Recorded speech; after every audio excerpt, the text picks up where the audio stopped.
राधे राधे दोस्तों, कैसे हो आप सब। आज की कहानी है संस्कार। अलार्म की आवाज़ सुनकर मेनका की आंख खुल गई।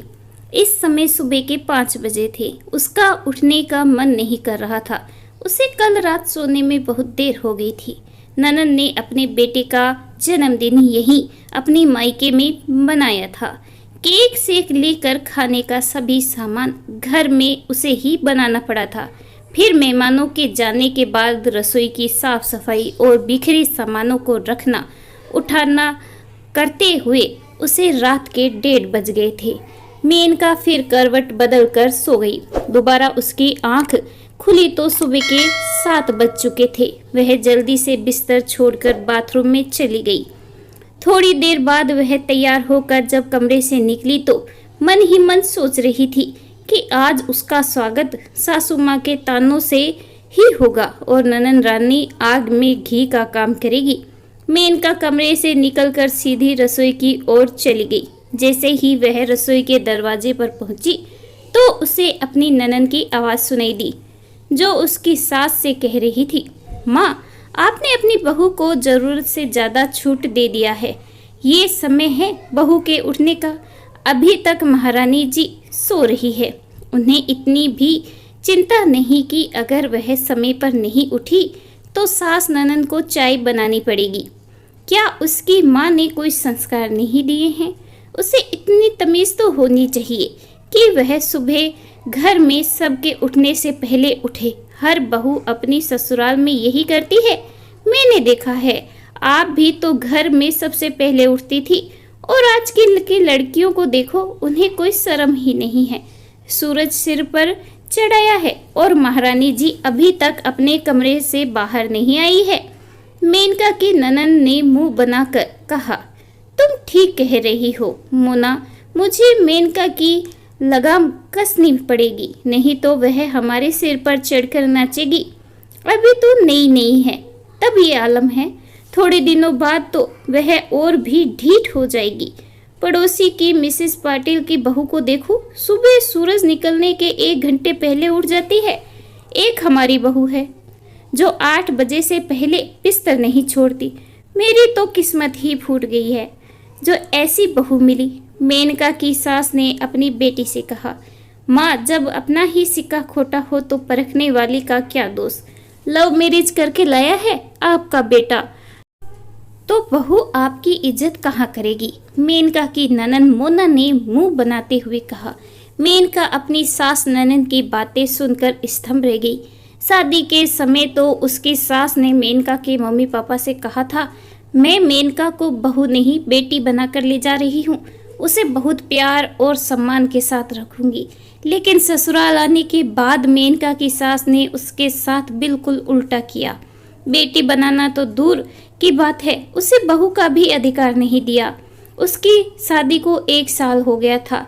वह जब से शादी करके ससुराल आई थी तब से लेकर आज तक वह सुबह सबसे पहले उठती और घर का हर काम करती है। उसकी सास ने उसके आने के बाद घर में काम करने वाली रानी की भी छुट्टी कर दी थी। नौकर के नाम पर राधा अम्मा ही थी जो सिर्फ बर्तन धोने का काम करती है। उनसे ज़्यादा काम नहीं हो पाता है। रानी जो घर के दूसरे काम करती, सासू माँ ने मेनका के आने के बाद उसे नौकरी से निकाल दिया था। मेनका सुबह से लेकर शाम तक पूरे घर का काम अकेले ही करती थी। उसने कभी भी कोई शिकायत नहीं की। ननन की शादी उसी शहर में हुई थी। वह अक्सर अपने परिवार के साथ मायके आ जाती थी। यहाँ खाना भी खाती और रात का खाना पैक करा कर ले जाती। इस बार उनके बेटे का जन्मदिन भी घर में ही मनाए जाने का निर्णय लिया गया और खाने से लेकर केक तक की जिम्मेदारी मेनका को सौंप दी गई। मेनका ने सब खुशी खुशी किया। आज थकान के कारण उसको उठने में देर हो गई तो उसके किए किराए पर उसकी सास ननन ने पानी फेर दिया। क्या उसे थकान नहीं लगती? वह इंसान नहीं, रोबोट है।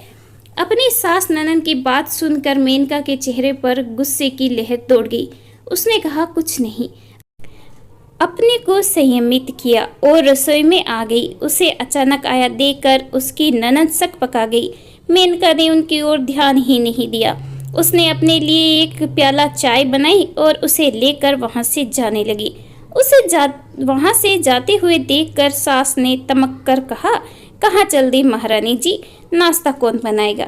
माँ जी, मेरी माँ ने कोई संस्कार नहीं दिए हैं, इसीलिए मैं आराम करने जा रही हूँ।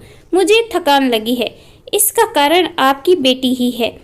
अब आप लोग अपने लिए नाश्ता बना लीजिए, मेनका ने कहा और वहाँ से जाने लगी। बड़ों से जबान चलाना, क्या यही संस्कार दिए हैं तुम्हारी माँ ने? मैंने अपने बेटे का जन्मदिन अपने मायके में मनाया है, तुम्हें बुरा क्यों लग रहा है? अभी मेरे माता पिता जिंदा है, तुम कौन होती हो मुझे ताना देने वाली? ननद ने गुस्से में कहा, दीदी ये आपका मायका है, ये मैं भी जानती हूँ, मैं भी इस घर की बहू हूँ, कोई नौकरानी नहीं। मुझे भी थकान लगती है, इंसान हूँ, कोई रोबोट नहीं कि आप लोगों ने बटन दबाया और काम हो गया। मैं हर दिन घर का पूरा काम करती हूँ, कभी कोई शिकायत नहीं करती। मैंने खुशी खुशी जन्मदिन का सारा काम किया, आप लोगों के बाद मैं सोने गई। आज सुबह नींद जल्दी नहीं खुली तो आप लोगों ने मेरे माता पिता के संस्कारों पर उंगली उठा दी।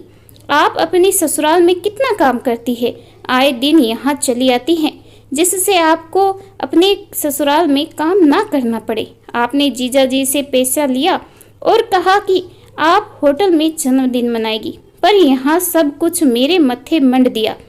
मैंने वह भी किया, आपको मेरा एहसान मानना चाहिए, पर आप तो एहसान मानना दूर मेरे संस्कार पर प्रश्न चिन्ह लगा रही हैं। अगर अच्छा करने के बाद भी बुराई मिलनी है तो मुझे अब अच्छा नहीं बनना है। मैं अब उतना ही काम करूंगी जितना आसानी से कर सकती हूँ। मैं इंसान हूँ, कोई कठपुतली नहीं। मेनका ने गुस्से में कहा, बहू बिल्कुल ठीक कह रही है, तुम दोनों माँ बेटी खुद तो कोई काम करती नहीं हो, बस दिन भर बैठकर बहू पर हुक्म चलाती रहती हो। वह खुशी खुशी सभी काम करती है जिससे तुम दोनों खुश रहो, पर तुम्हें तो बहू को अपमानित करने का बहाना चाहिए। कल रात सारा काम खत्म करने के बाद बहू अपने कमरे में गई। थकान के कारण आज सुबह उठने में देर हो गई तो तुम दोनों बहू के संस्कारों पर उंगली उठाने लगी, जबकि संस्कार तो तुमने अपनी बेटी को नहीं दिए हैं। बहू की मां ने तो अपनी बेटी को बहुत अच्छे संस्कार दिए हैं, वरना कोई दूसरी लड़की होती तो कब का तुम्हारी बेटी का यहाँ आना बंद करा देती। कान खोलकर सुन लो तुम दोनों, कोई भी आज के बाद बहू के साथ गलत व्यवहार नहीं करेगा। वो उतना ही काम करेगी जितना आसानी से कर सकती है।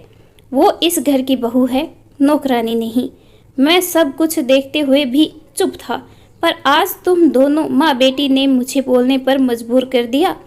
बहू भी किसी की बेटी है, अगर तुम्हारी बेटी के साथ उसकी ससुराल वाले ऐसा ही व्यवहार करे तो तुम्हें कैसा लगेगा? और मोना, तुमको तो बहू से ऐसा बोलने का कोई अधिकार ही नहीं है। पहले खुद को देखो, तुम कितना अपने ससुराल वालों की सेवा करती हो, तब अपनी भाभी पर उंगली उठाओ। अगर तुम आज अपनी भाभी के साथ अपने संबंध अच्छे नहीं रखोगी तो हमारे न रहने के बाद तुम्हारा मायका खत्म हो जाएगा। आगे जैसा तुम करोगी वैसा ही पाओगी। इतना कहकर मेनका के ससुर चले गए। मेनका भी उनके पीछे पीछे वहां से चली गई। मेनका की सास और ननंद एक दूसरे का मुंह देखती रह गई। इस कहानी के बारे में आपकी क्या राय है, कमेंट करके जरूर बताइएगा। कहानी अच्छी लगे प्लीज़ लाइक, शेयर और सब्सक्राइब करना बिल्कुल ना भूलें। कहानी सुनने के लिए आपका बहुत बहुत धन्यवाद।